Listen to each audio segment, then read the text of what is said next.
Hello everyone, today I am discussing about the chapter some basic concept of chemistry। ये हमारे class 11th chemistry का पहला chapter है जिसमें हम केमिस्ट्री के कुछ बेसिक कॉन्सेप्ट को क्लियर करेंगे। तो सबसे पहले स्टार्ट करते हैं, what is chemistry. Chemistry is the science of atoms, molecules and their transformation. तो केमिस्ट्री विज्ञान है एटम्स, मॉलिक्यूल्स और उनके ट्रांसफॉर्मेशन की। देखिए केमिस्ट्री में हम हर चीज़ को एटम्स और मॉलिक्यूल्स के नज़रिए से देखेंगे। जैसे कि पेन, एग्जाम्पल पेन का लेते हैं तो पेन में भी हम एटम्स और मॉलिक्यूल्स ही देखेंगे, उसी नज़रिए से देखेंगे, तभी हम उसके ट्रांसफॉर्मेशंस की स्टडी कर पाएंगे। जैसे एग्जाम्पल ले लेते हैं कोयले का। तो कोयले से जो हीरा बनता है, तो हम आपको पता है केमिस्ट्री में हम हर चीज़ को एटम्स और मॉलिक्यूल्स के नज़रिए से देखेंगे। तो कोयला भी क्या है हमारे लिए, एक एटम है और मॉलिक्यूल है। हीरा भी क्या है, एटम्स और मॉलिक्यूल्स है। तो कोयले का हीरे में ट्रांसफॉर्मेशन होना मतलब एटम्स और मॉलिक्यूल्स का ट्रांसफॉर्मेशन होना। तो यही है हमारी केमिस्ट्री। चलिए नेक्स्ट टॉपिक पे बढ़ते हैं जो है matter. What is matter. Anything which has mass and occupies space is called matter. Anything मतलब कोई भी चीज़ जिसका कोई मास होता है और कुछ वो जगह घेरती है तो वो मैटर कहलाती है। जैसे ये फ्लावर पॉट को देख लिया आप, तो ये फ्लावर पॉट है, इन्होंने कुछ जगह घेरी हुई है ना, और इनका कुछ तो मास है, तो ये भी मैटर ही होंगे। जैसे ये टेबल चेयर, इनका भी कुछ मास है और उन्होंने भी कुछ जगह घेरी है, तो ये भी मैटर है। पेन, पेंसिल, कोई भी चीज़, चाहे जितनी हल्की चीज़ हो चाहे जितनी भारी चीज़ हो, सब मैटर होती है। एनीथिंग सब हमारा मैटर ही होता है। चलिए अब नेक्स्ट स्लाइड पे बढ़ते हैं। नेक्स्ट स्लाइड है हमारा states of matter. What is states of matter. तो हमारे 3 स्टेट्स ऑफ मैटर होते हैं, solid, liquid and gas. First हम सॉलिड के बारे में पढ़ेंगे। तो फर्स्ट हम सॉलिड में ये पढ़ेंगे, in solids particles are held very close to each other. मतलब सॉलिड्स में क्या होते हैं, हमारे जो पार्टिकल्स हैं ना वो बहुत ही पास होते हैं। जैसे कि आप देख सकते हैं इस डायग्राम में पार्टिकल्स क्या हैं, बहुत ही पास हैं। और पता है इनमें there is not much freedom of movement and there is not much freedom of movement. मतलब ये मूव नहीं कर सकते। आप एग्जांपल एक खाली बस का ले लीजिए। एक खाली बस होती है, एक कुछ भरी होती है, एक बहुत भरी होती है। तो ये जब वो बस पूरी बहुत भर जाती है तो वो सॉलिड बन जाती है, तो हम उसमें मूव नहीं कर सकते। ऐसे ही सॉलिड के साथ होता है। इन सॉलिड्स इनमें पार्टिकल्स बहुत ही पास होते हैं और उनमें मूवमेंट के लिए कोई भी फ्रीडम नहीं होती। और सॉलिड का डिफिनिट शेप होता है और डिफिनिट वॉल्यूम होता है, क्योंकि ये सॉलिड है। तो अगर सॉलिड है तो ना तो मूवमेंट है, तो इनका डिफिनिट शेप होगा और डिफिनिट साइज होगा। अब हम बात करते हैं लिक्विड की। तो व्हाट इज़ लिक्विड। लिक्विड क्या है। In liquids the particles are close to each other. Liquids में क्या होते हैं, पार्टिकल्स बहुत ही क्लोज होते हैं, एक दूसरे के क्लोज होते हैं, but they can move around, पर वो मूव कर सकते हैं। जैसे भरी बस थी, उसमें बहुत भरी थी तो वो सॉलिड थी, लेकिन अब ये कुछ भरी बस है, ये क्या हो गई, ये हो गई हमारी लिक्विड्स। ये क्या हो गया हमारा लिक्विड्स, क्योंकि इसमें हम मूव कर सकते हैं। हाँ इसमें भी क्लोज होते हैं बट इसमें they can move around. Liquid has definite volume but not have definite shape. अब लिक्विड का देखो डिफिनिट वॉल्यूम तो है पर इनका कोई शेप नहीं है। ये शेप उसी का ले लेते हैं जिस कंटेनर में चले जाते हैं। हम जग में पानी डाल देंगे तो वो जग का शेप ले लेगा, हम ग्लास में डाल देंगे तो वो ग्लास का शेप ले लेगा। तो लिक्विड वही उसी का शेप ले लेता है जिसमें वो चला जाता है। अब बात करते हैं हम गैस की। In gases the particles are far apart as compared to those present in solids और liquid, still their movement is easy and fast. अब इसमें बहुत दूर दूर पार्टिकल्स होते हैं और ये बहुत मतलब इनका मूवमेंट बहुत ईजी होता है और बहुत फास्ट होता है। जैसे अब बिल्कुल 4-5 लोग हैं बस में, तो अब बस में तो बहुत 4-5 लोग हैं तो ये मूव अच्छे से कर सकते हैं, ईजी और फास्ट। गैस हैज़ नेदर, लेकिन गैस का ना तो कोई शेप होता है और ना ही कोई वॉल्यूम। तो गैस हैज़ नेदर शेप और नॉट डिफिनिट वॉल्यूम।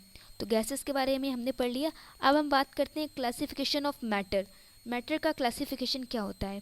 तो क्लासिफिकेशन ऑफ मैटर को 2 चीज़ों में क्लासीफाइड किया गया है। अभी हम स्टेट्स ऑफ मैटर के बारे में पढ़ रहे हैं, अब हम क्लासिफिकेशन के बारे में पढ़ेंगे कि आखिर क्लासिफिकेशन क्या होता है। तो 2 चीज़ों में मैटर का क्लासिफिकेशन किया गया है, प्योर सब्सटेंसेस एंड मिक्सचर्स। ठीक है, प्योर सब्सटेंसेस क्या होते हैं। Pure substances has fixed composition and their constituent particles of a substance are same in chemical nature. अब मेरी बात सुनिए, प्योर सब्सटेंसेस में फिक्स्ड कंपोजिशन होता है। इसका मतलब जैसे गोल्ड, वाटर, ग्लूकोज, अब इनकी अगर हम बात करें तो इनका फिक्स्ड कंपोजिशन है, क्योंकि और इनका जो कॉन्स्टिट्यूएंट पार्टिकल्स है ना वो नेचर में सेम है, जैसे कि वाटर की बात करें H2O। अब इसमें H के कितने मॉलिक्यूल्स हैं, 2, ऑक्सीजन के कितने मॉलिक्यूल्स हैं 1।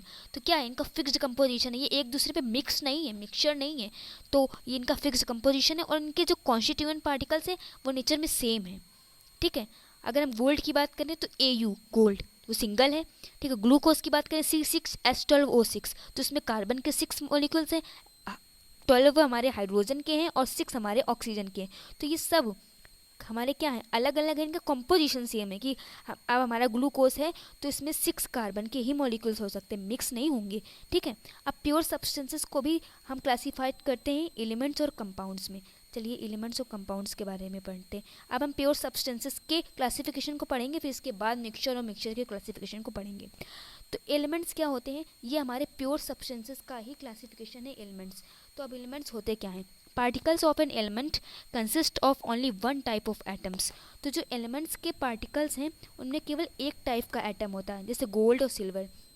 इसमें जैसे गोल्ड की बात करें तो गोल्ड Au केवल गोल्ड ही है ना, इसमें सिल्वर में केवल क्या है, सिल्वर ही है ना। तो क्या है, इनमें एक टाइप का पार्टिकल्स होता है। कंपाउंड में क्या होता है, particles of a compound consist of more than one type of atoms. इसमें एक से ज़्यादा टाइप्स के एटम होते हैं, जैसे H2O, इसमें हाइड्रोजन है ऑक्सीजन है, तो 2 टाइप के एटम है ना। अब हाइड्रोजन के कितने मॉलिक्यूल्स हैं 2, ऑक्सीजन का 1, 2:1 में है। ये देखिए इनका रेशियो क्या है 2:1, लेकिन रेशियो इनका फिक्स्ड है कि H2O 2 रेशियो में होगा और ऑक्सीजन 1 ही रेशियो होगा। ऐसे ग्लूकोज C6H12O6, तो इसका रेशियो क्या है 1:2:1, तो इसका कंपोजिशन क्या है सेम है, बट ये 2 और 1 और एक या एक से ज़्यादा एटम से मिलके बनते हैं।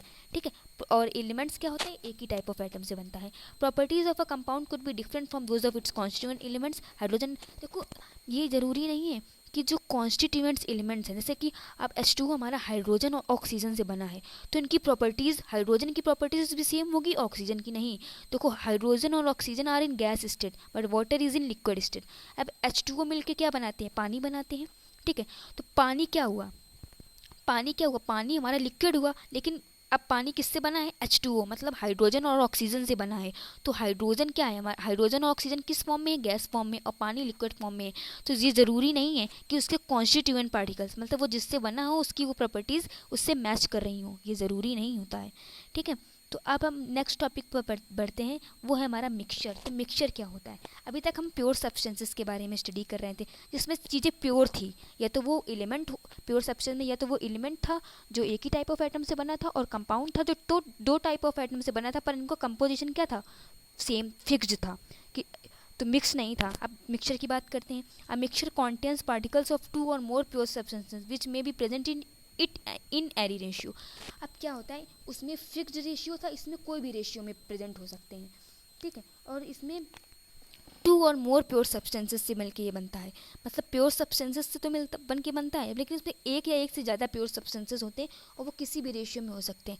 Hence their composition is variable, तभी इनका कंपोजिशन क्या होता है, वेरिएबल होता है।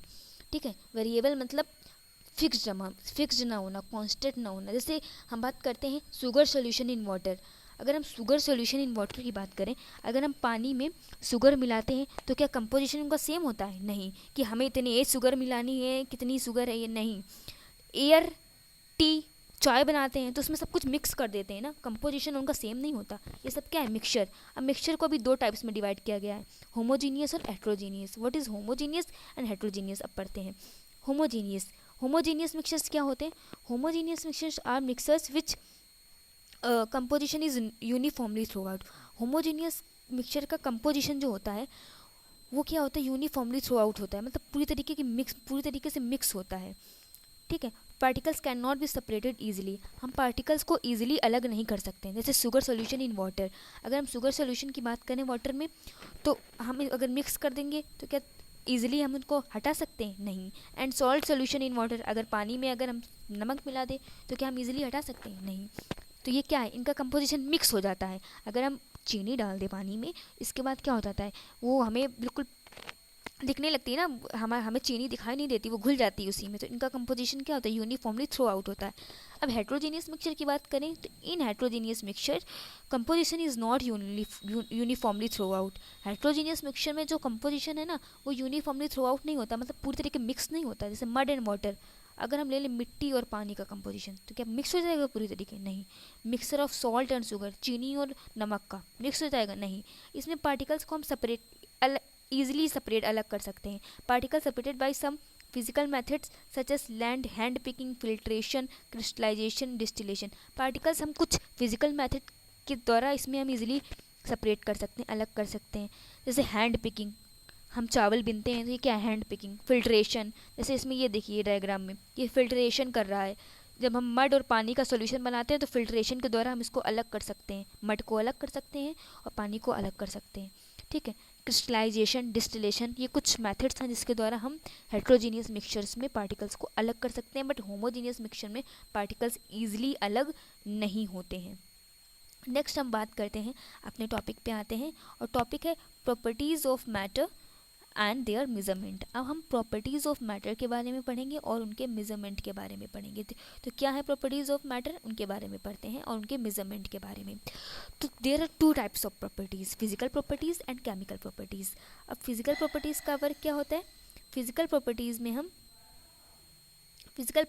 हम कैन बी मेजर्ड और observed without changing the identity और the composition of the substance.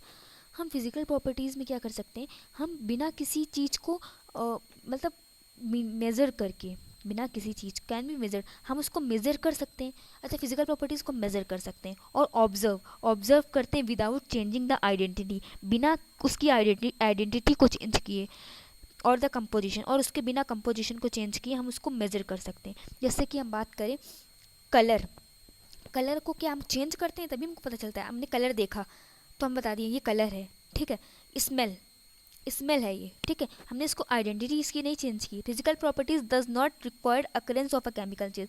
इसमें केमिकल चेंज की अकरेंस ज़रूरी नहीं होती है, ठीक है, कि केमिकल चेंज हो तभी हम इसको फिजिकल प्रॉपर्टीज़ को ऑब्जर्व करें। नहीं, इसमें फिजिकल प्रॉपर्टीज़ में हम ऐसे इसको ऑब्जर्व करके बता सकते हैं कि ये क्या है। इसके कुछ एग्जांपल हैं, colour, smell, melting point, boiling point, etcetera. Chemical properties की अगर हम बात करें तो इसकी मेजरमेंट के लिए और इसके ऑब्जर्वेशन के लिए हमें केमिकल प्रॉपर्टीज़ की में केमिकल चेंज करना पड़ता है। जैसे कंबस्टिबिलिटी, एसिडिटी, बेसिसिटी, इसमें हमें क्या करना पड़ता है?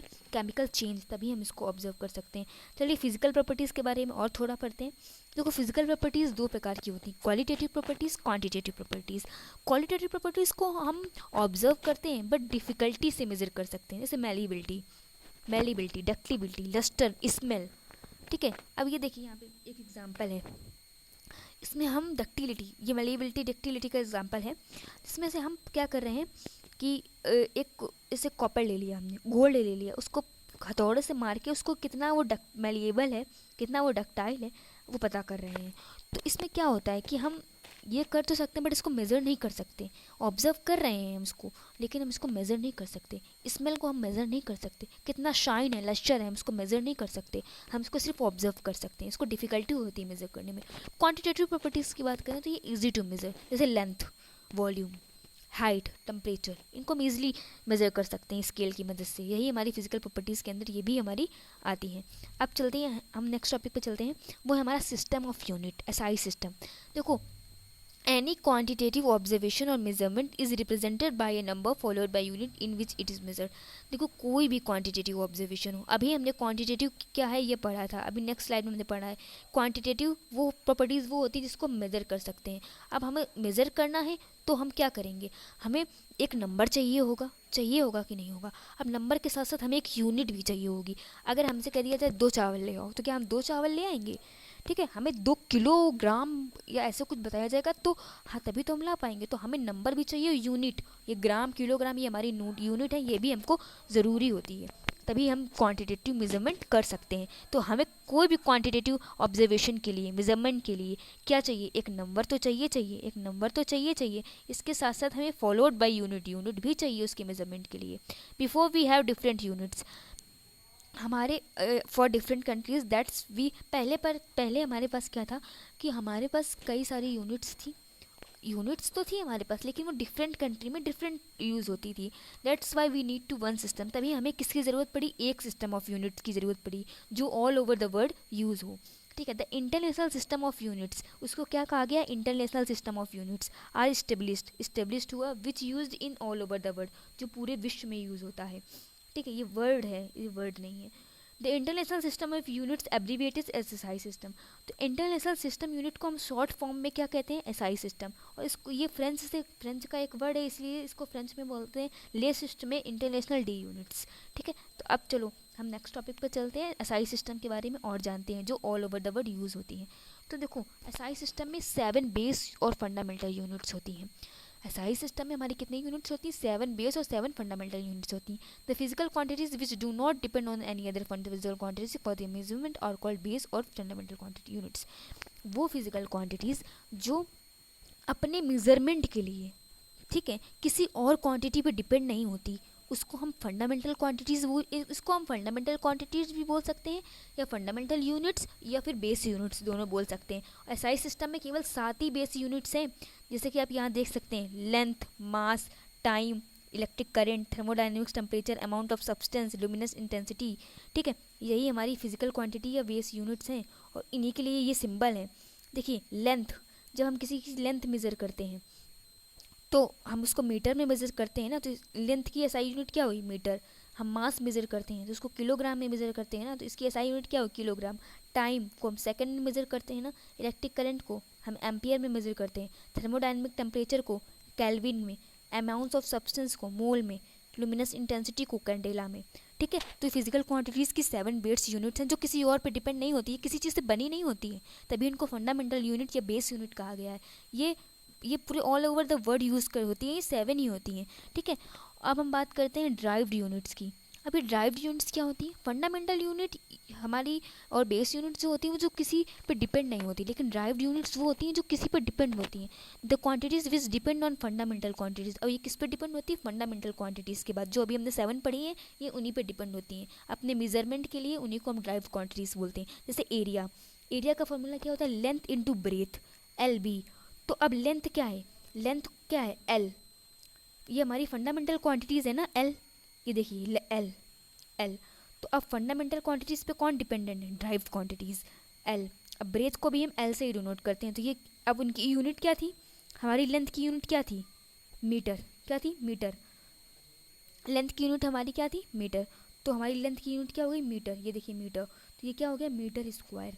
ठीक है, लेंथ और लेंथ मिलके मीटर स्क्वायर बना देगा।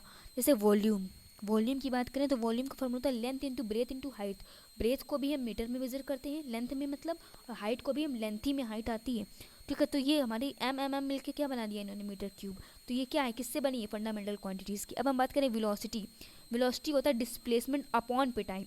मतलब डिस्प्लेसमेंट का मतलब L, लेंथ, डिस्प्लेस क्या, एक डिस्प्लेस का मतलब होता है एक जगह से दूसरी जगह जाना, तो लेंथ कवर करना। ठीक है, टाइम T, तो लेंथ की यूनिट क्या थी, मीटर, और टाइम की क्या थी, सेकंड थी ना टाइम की। यहाँ देखिए आप, सेकंड थी ना टाइम की क्या थी, यहाँ पे ये देखिए टाइम की क्या थी, सेकंड। तो हम यहाँ पे क्या करेंगे, सेकंड, तो मीटर पर सेकंड हो गई। तो अब देखिए मीटर पर सेकंड हो गई, तो हम इसको MS-1 भी कर सकते हैं, LT-1 भी कर सकते हैं। कैसे, ये जो लेंथ अपॉन पे टाइम है ना, ये हमारा लेंथ अपॉन पे टाइम, इसको हम कैसे लिख सकते हैं, एल हमारा ऐसे ही रहेगा यहाँ पे, ये जैसे है। अब ये जो T है ना नीचे का, ये जो T, ये ऊपर जाके माइनस में हो जाएगा क्योंकि ये डिवाइड में है। यहाँ पे ये अपॉन जो बीच में लगा है डिवाइड में, तो LT-1 मतलब ये T ऊपर जाके -1 में हो जाएगा। ऐसी डेंसिटी की बात करें, मास अपॉन थे वॉल्यूम। अब क्या है, मास का क्या था, kg, वॉल्यूम का अभी मैंने ये देखो मीटर क्यूब, वॉल्यूम का क्या था फॉर्मूला, मीटर क्यूब। ये तो मीटर क्यूब यहाँ रख दिया, और मास की जगह, मास की एसआई यूनिट क्या थी, kg। मास की एसआई यूनिट क्या थी, kg। ये देखिए मास की एसआई यूनिट क्या थी, मास ये सेकंड नंबर पे, इसकी क्या थी, kg। मास की हमारी एसआई यूनिट क्या थी, kg। ठीक है, अब हम चलिए नेक्स्ट टॉपिक पे, उसी पे चलते हैं। अब देखिए एक्सीलरेशन क्या था, वेलोसिटी अपॉन पे टाइम। वेलोसिटी अभी हमने पढ़ा, ये वेलोसिटी पढ़ा ना, वेलोसिटी क्या थी, LT-1 थी ना। तो वेलोसिटी की जगह हमने क्या लिख दिया, LT-1, और टाइम की जगह T। तो LT-1 और T ये ऊपर नीचे से, भाई ये डिवाइड में है ना, तो वो नीचे से ऊपर जाएगा तो T-1 बन जाएगा। तो फिर ये क्या हो जाएगा, LT-2। क्या हो जाएगा, LT-2। चलिए, अब हमारी फंडामेंटल क्वांटिटीज़ हमें पता चल गई जो किसी पे डिपेंड नहीं होती, और ड्राइव्ड क्वांटिटीज़ किस पे डिपेंड होती है, फंडामेंटल क्वांटिटीज़ पे ही हमारी ये डिपेंडेंट होती हैं। चलिए अब नेक्स्ट टॉपिक पे चलते हैं। नेक्स्ट टॉपिक है हमारा प्रीफिक्सेस इन एसआई यूनिट। तो एसआई यूनिट में प्रीफिक्स जो होते हैं वो क्या होते हैं? In chemistry we deals with very small and very big numbers in calculation of atoms and molecule, that's why we abbreviate the numbers.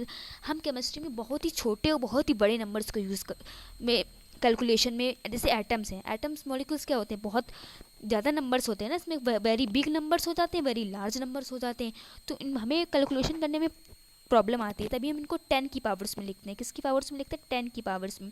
जैसे for small numbers we use 10 की पावर -2 -3। जैसे बहुत स्मॉल नंबर्स जैसे 0.1 की बात करें तो 0.1 में हम डेसी का यूज़ करते हैं, ठीक है। इसमें क्या होता है, 10 की पावर -1 लगा देते हैं, ठीक है, क्योंकि एक ज़ीरो है तो -1।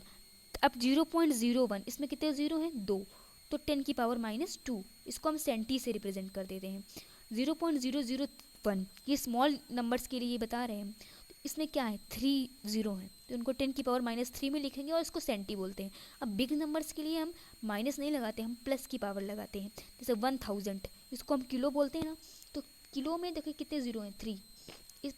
स्मॉल नंबर्स में हमेशा पहले डेसिमल लगा होगा, लेकिन बिग नंबर्स में पहले नहीं लगता, और इनकी पावर हमेशा पॉजिटिव में होती है। अब 1000 की बात करें तो 10 की पावर 3, इसको हम किलो बोलते हैं। 100 की बात करें तो 10 की पावर 4, और प्रीफिक्स में हम इसको हेक्टो बोलते हैं। 10 की बात करें तो 10 की पावर 1, इसको हम डेशी बोलते हैं। क्या बोलते हैं? Deci. Next we move to the next topic. हाँ, प्रीफिक्स का एक और एग्जांपल ले लेते हैं। प्रीफिक्स में जो अभी हमने चार्ट दिखाया था उसी में देखिए इसमें कितने ज़ीरोज़ हैं, स्मॉल नंबर्स के लिए ये यूज़ है ना। देखिए इसमें 21 ज़ीरोज़ हैं, इसके बाद 1 लगा है, तो इसको 10 की पावर -1 लिखेंगे, इसको जेप्टो बोलेंगे, और इसका सिंबल क्या होगा? जेड। ऐसे 0.0000, तो ये स्मॉल नंबर है ना हमारा, क्योंकि पहले जो पॉइंट लगा है, डेसिमल क्या लगा है, पहले लगा है ना, तो अब इसमें 18 ज़ीरो है, तो 10 की पावर -18 हो जाएगा, एटो बोलेंगे, और इसका सिंबल क्या होगा? ए। अब हम बिग नंबर्स की बात कर लें तो बिग नंबर्स में ये देखिए 15 ज़ीरोज़ लगे हैं 1 के साथ, तो 10 की पावर 15, लेकिन इसकी पावर 15 में क्यों है? क्योंकि ये बिग नंबर है, इसको क्या बोलेंगे? पैटापी। हमारे प्रीफिक्स कुछ हमें याद करने पड़ेंगे, जैसे कि अब इसमें कितने 24। अब ये इतनी बड़े नंबर से इनको हम क्या लिखेंगे, कैलकुलेशन में प्रॉब्लम होगी ना, तो डायरेक्ट हम 10 की पावर 24 लिख देंगे। यट्टो, इसको यट्टा बोलते हैं, वाई सिंबल होता है इसका, ठीक है। चलिए अब हम मूव करते हैं नेक्स्ट टॉपिक पे, और नेक्स्ट टॉपिक है हमारा mass and weight. What is the difference between mass and weight? देखो मास क्या होता है? Mass of a substance is the amount of matter present in it. Mass होता है कि कितना मैटर प्रेजेंट है किसी भी सब्सटेंस में। जैसे मास की बात करें तो हमारा कोई भी सब्सटेंस, कोई भी हमारे झोले में कितना मैटर है, तो वो क्या हुआ? Mass. Simple. Mass of a substance ये कांस्टेंट होता है, इसको हम कहीं भी लेके जाएं झोला, वो वैसे का वैसे ही रहेगा। उसकी एसआई यूनिट क्या होती है? किलोग्राम। लेकिन वेट, हम लोग मास और वेट को एक ही बोलते हैं, नहीं, इनमें डिफरेंस होता है। क्या होता है? Weight is the force exerted by gravity on an object. Weight gravity पे डिपेंड करता है कि हम यहाँ पे अगर हम वेट मेज़र कर रहे हैं तो यहाँ की ग्रेविटी कितनी है और मून में कितना ग्रेविटी है, ग्रेविटी, तो ये वेट उसका अलग हो जाएगा। यहाँ पे इसका वेट अलग होगा और मून में ले जाएंगे तो उसका वेट अलग होगा। वेट में भी vary from one place to another due to change in gravity. तो वेट कांस्टेंट नहीं होता, मास कांस्टेंट होता है, वेट हमेशा चेंज होता है एक दूसरे से वन प्लेस टू अनदर, क्योंकि चेंज इन ग्रेविटी, ग्रेविटी की चेंज की वजह से। उसकी एसआई यूनिट क्या होती है? न्यूटन। अब बताइए मास हमारी फंडामेंटल क्वांटिटी है कि ड्राइव्ड क्वांटिटी है? क्या है? वेट हमारी फंडामेंटल क्वांटिटी है कि ड्राइव्ड क्वांटिटी है? मास हमारी क्या है? फंडामेंटल क्वांटिटी है, क्योंकि हमारी 7 क्वांटिटीज़ क्या थी? Length, mass, time, luminous intensity, amount of substance, ठीक है, ये हमारी क्या थी? 7 थी ना। तो ये जो लेंथ, मास, टाइम, एम्पियर, टेम्परेचर, तो ये सब जितनी luminous intensity, amount of substance, तो 7 में मास आ रहा है ना, तो ये फंडामेंटल क्वांटिटी है। बट न्यूटन जो है ना, और वेट की जो एसआई यूनिट है, ये हमारी फंडामेंटल क्वांटिटी नहीं है। चलिए अब मूव करते हैं नेक्स्ट टॉपिक पे, वो है हमारा वेलोसिटी अपॉन वॉल्यूम अपॉन पे डेंसिटी। अब देखिए वॉल्यूम की बात करते हैं। Volume is the amount of space occupied by a substance. तो वॉल्यूम होती है हमारी कितनी सब्सटेंस में कितने उसने जगह घेर ली है, ठीक है। सब मास वो होता है वजन, कि हमने एक झोले में कितना भर लिया, वो वजन वही रहेगा, लेकिन ये कितनी जगह घेर लेता है वो होता है volume. It has the units of length cube. इसकी यूनिट क्या होती है? Length cube. और एसआई सिस्टम में इसको मीटर क्यूब बोलते हैं, क्योंकि लेंथ की एसआई यूनिट फंडामेंटल यूनिट में क्या थी? फंडामेंटल क्वांटिटी में लेंथ की एसआई यूनिट क्या थी? मीटर। तो लेंथ क्यूब अगर हम इसकी हम लेंथ क्यूब की बात कर रहे हैं तो लेंथ क्यूब में ये क्या होगा हमारा? इसकी एसआई यूनिट क्या हो जाएगी? मीटर क्यूब, ठीक है। और ये हमारी फंडामेंटल क्वांटिटी है कि ड्राइव्ड क्वांटिटी है? हमने इसको किया भी है, ये हमारी ड्राइव्ड क्वांटिटी है, क्योंकि ये हमारी लेंथ स्टील लेंथ से बन रही है, मतलब मीटर से। ये कौन सी है, हमारी ड्राइव क्वांटिटी है। अब 1 लीटर में कितने ml होते हैं, 1000, और 1 लीटर में 1000 सेंटीमीटर क्यूब भी होते हैं। तो मिलीलीटर, 1000 मिलीलीटर में 1 लीटर होता है, 1000 सेंटीमीटर क्यूब में भी 1 लीटर होता है। तो 1 मिलीलीटर 1 सेंटीमीटर क्यूब के बराबर हो गया ना। अब 1000 सेंटीमीटर क्यूब बराबर 1 डेकामीटर क्यूब होता है ना, क्योंकि तो फिर 1 लीटर हमारा 1 डेकामीटर क्यूब हो जाएगा। क्या हो जाएगा, 1 लीटर भी 1 डेकामीटर क्यूब हो जाएगा, क्योंकि 1000 सेंटीमीटर क्यूब 1 लीटर के बराबर है। तो 1000 सेंटीमीटर क्यूब जब हमारा 1 लीटर के बराबर है और 1000 सेंटीमीटर क्यूब हमारा 1 डेकामीटर क्यूब के भी बराबर है, तो 1 लीटर क्या हो गया, 1 लीटर हमारा 1 डेकामीटर क्यूब के भी बराबर हो गया, क्योंकि ये दोनों बराबर है तो ये दोनों भी बराबर। बस डेंसिटी की बात करें तो density of a substance is it's amount of mass per unit time, per unit volume. अब डेंसिटी क्या होता है, amount of substance per unit volume. Per unit volume में कितना है अमाउंट, इतना वॉल्यूम है तो इसमें कितना मास है, अमाउंट ऑफ मास, इतने वॉल्यूम में कितना मास है, ये होता है हमारा वॉल्यूम डेंसिटी, सॉरी। अब डेंसिटी को हम मास अपॉन पे वॉल्यूम से डिनोट करते हैं, तभी इसकी एसआई यूनिट क्या है, एसआई यूनिट ऑफ डेंसिटी क्या होती है, mass, SI unit of mass upon पे एसआई यूनिट ऑफ वॉल्यूम। तो अब मास की एसआई यूनिट क्या होती है, केजी बताया था ना, मास की एसआई यूनिट क्या होती है, केजी। जैसे मीटर लेंथ की क्या होती है, मीटर, वैसे ही हमारी मास की क्या होगी, केजी, मास की क्या हो जाएगी, केजी। और वॉल्यूम की क्या होगी, वॉल्यूम की अभी हमने देखी, वॉल्यूम की एसआई यूनिट क्या थी, मीटर क्यूब, तो मीटर क्यूब लगा दिया हमने, ठीक है। तो और इसको हम केजी मीटर -3, क्योंकि ये अपॉन में नीचे है ना, ऊपर जाके ये -3 में हो जाएगा, ठीक है। और ग्राम में इसको हम किलोग्राम को ग्राम में चेंज कर देंगे, मीटर क्यूब को सेंटीमीटर क्यूब में कर सकते हैं, ठीक है। अब मूव करते हैं नेक्स्ट टॉपिक पे, वो है temperature. What is temperature, it's very important topic. देखो we have 3 units for measurement of temperature. हमारे पास टेम्परेचर को मेजर करने के लिए 3 यूनिट्स हैं। डिग्री सेल्सियस, क्या है, डिग्री सेल्सियस, ठीक है, डिग्री फ़ारेनहाइट, केल्विन। लेकिन हम टेम्परेचर में केल्विन को एसआई यूनिट टेम्परेचर की मानते हैं, ठीक है। तो हमारे पास सिस्टम ऑफ यूनिट्स 3 हैं मेजर करने के लिए, सॉरी सिस्टम ऑफ यूनिट नहीं, मेजरमेंट करने के लिए टेम्परेचर को हमारे पास 3 डिग्रीज़ हैं, बट हम केल्विन को केवल एसआई यूनिट मानते हैं, ठीक है। अब देखिए इसमें थोड़ा सोचने वाली बात है, इसमें देखिए सेल्सियस को हम 0 डिग्री पे ले रहे हैं, तब हमारा केल्विन कितना है 273.15 के, और फ़ारेनहाइट कितना है 32 फ़ारेनहाइट, जब हमारा सेल्सियस 0 है। तो इसी से ये फार्मूला बनाया गया है, जब हमें फ़ारेनहाइट मेजर करना होगा तो 9/5 सेंटीग्रेड, सॉरी सेल्सियस है ये, सेल्सियस प्लस 32, मतलब 32 फ़ारेनहाइट ले रहे हैं ना, तो यहाँ पे हम 32 ले रहे हैं। और ऐसे केल्विन मेजर करना होगा तो हम सेल्सियस लेंगे, और केल्विन क्या है, जब 0 डिग्री सेल्सियस पे केल्विन है, तब सॉरी सेल्सियस है, तब केल्विन कितना है 273.15, तो 273.1 ऐसे ले लेंगे, 15 लिख देना, कोई प्रॉब्लम नहीं है, ओके। अब देखो हमेशा ये इसमें एक और फैक्ट है कि ह्यूमन बॉडी टेम्परेचर, हम कभी भी अपना बुखार नापते हैं तो कैसे नापते हैं, हमारा बुखार क्या होता है 98.6 फ़ारेनहाइट ऐसे कुछ होता है, 100 के ऊपर हो जाता है तो काफ़ी ज़्यादा मानते हैं। तो हम हमेशा बुखार किस में नापते हैं, ह्यूमन बॉडी टेम्परेचर किस में नापते हैं, फ़ारेनहाइट में, ठीक है। अब 37 डिग्री जब हमारी बॉडी का टेम्परेचर 98.6 फ़ारेनहाइट होता है तो सेल्सियस में कितना हो जाता है 37 डिग्री सेल्सियस, और केल्विन में कितना हो जाता है 310 केल्विन।